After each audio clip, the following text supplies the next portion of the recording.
If you take a look back at your bank account over the last few years, I can guarantee you that you will probably see a pattern.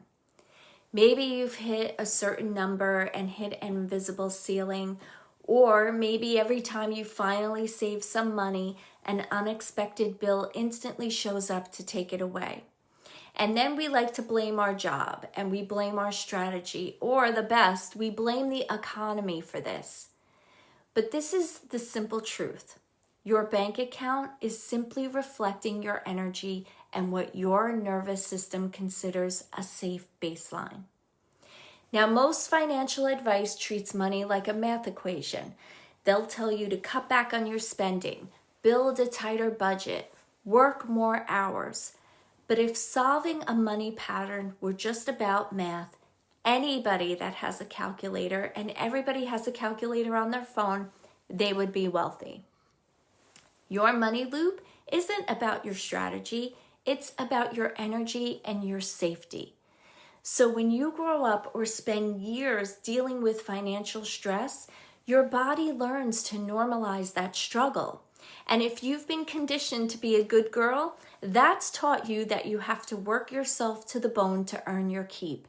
And that wanting that luxury or that massive surplus is greedy or unsafe. And because of that programming running in the background, you're unconsciously making decisions to keep yourself in that familiar, stressful cycle. So you're going to play out this pattern in these three distinct ways. One is you leak it out of guilt.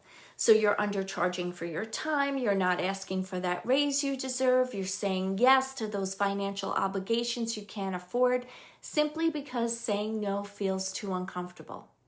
Next, you create a crisis.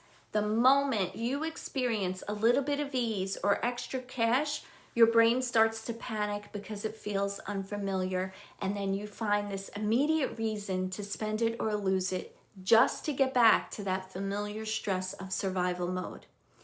And last, you wait for some rescue mission.